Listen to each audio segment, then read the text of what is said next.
So today I wanted to chat with you about naked carbs. And if you've never heard the term naked carb before, it basically means eating some type of carbohydrate by itself, like without any type of fat or protein. And the reason I want to chat with you about it is because a naked carb can have a really big influence on our blood sugar. It's more likely to spike our blood sugar and spike our insulin and bring about that type of glycemic response. Versus if you have a carbohydrate with some type of fat and protein, the fat and protein actually helps to mitigate the glycemic response. So you don't have as much of a load on your insulin to try and reduce that blood sugar. The reason this is important is that your insulin and keeping your body insulin sensitive, meaning more responsive to the mechanisms of insulin, of it bringing glucose from your blood back into your cells, that's really important because glucose is actually toxic to our body. So it's when it sits inside our blood that actually can increase inflammation.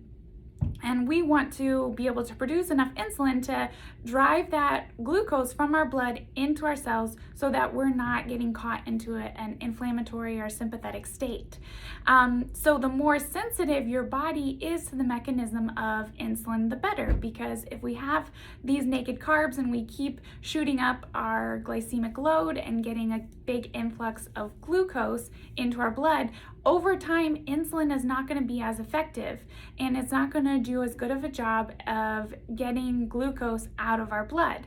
And then we're going to need more and more insulin. And this is where we can find that slippery slope into prediabetes or diabetes. So making sure that you have a balanced plate, having the right amount of carbohydrates with the right amount of fats and proteins is really important. And I find that the most not mistake, but the biggest time where we're more likely to get naked carbs is for snacks. I know you just grab some crackers or a piece of fruit, but making sure that you're not having those naked carbs and having a good blood sugar balanced snack is really important.